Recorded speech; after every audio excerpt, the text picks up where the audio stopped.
وضرب الله مثلا للذين آمنوا السلام علیکم ورحمۃ اللہ وبرکاتہ۔ ناظرین گرامی، میں دوبارہ آپ کی خدمت عالیہ میں حاضر ہونے کا شرف حاصل کر رہا ہوں۔ آج کے ہمارے اس پروگرام کا عنوان ہے کہ دشمن سے بدلہ لینے کا عمل۔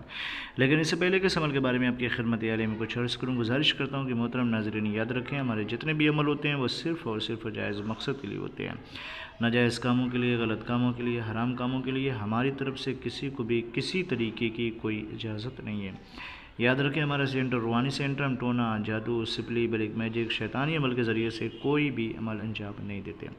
محترم ناظرین، اگر آپ کا دشمن آپ کو تنگ کر رہا ہے، پریشان کر رہا ہے، آپ کی زندگی جو ہے دشوار سے دشوار تر ہوتی چلی جا رہی ہے، اور ایک مقام ایسا آتا ہے کہ آپ تھک جاتے ہیں اور آپ یہ چاہتے ہیں کہ اس کو بھی سزا ملنی چاہیے، اس کو بھی تکلیف پہنچنی چاہیے، تو ایسی سچویشن میں آپ اس تعویذ کا استعمال کریں۔ اس کا طریقہ کار کیا ہے؟ سب سے پہلے تو باوضو ہو کے رو بقبلہ بیٹھ جائے، پھر اس کے بعد اس تعویذ مبارکہ کو لکھیں۔ لکھ نہیں سکتے تو اس کا پرنٹ آؤٹ کروا لیں۔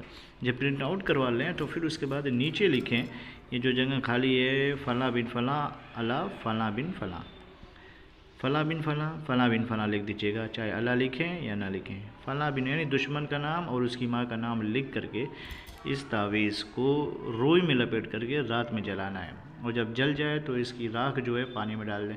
2-3 دن کیجیے یہ عمل، انشاءاللہ دشمن جو ہے تنگ آ جائے گا، پریشان ہو جائے گا، تخریب شروع ہو جائے گی، بربادی شروع ہو جائے گی دشمن کی، اور آپ کا جو انتقام ہے اور آپ کا جو بدلے کا جذبہ ہے وہ آپ کا نکل جائے گا۔ بہت ہی پاورفل عمل ہے، لیکن صرف اور صرف جائز مقصد کے لیے اس کا استعمال کیجیے، ناجائز کاموں کے لیے اس کا استعمال بالکل بھی مت کیجیے گا۔ اجازت کے لیے شرط اولی کمنٹ میں جہاں جا کر کے یا اللہ یا محمد لکھ دیں، ہماری طرف سے آپ کو اجازت مل جائے گی۔ پھر ملتے ہیں دوسری نشست میں، تب تک کے لیے خدا حافظ، اللہ حافظ، السلام علیکم ورحمۃ اللہ وبرکاتہ۔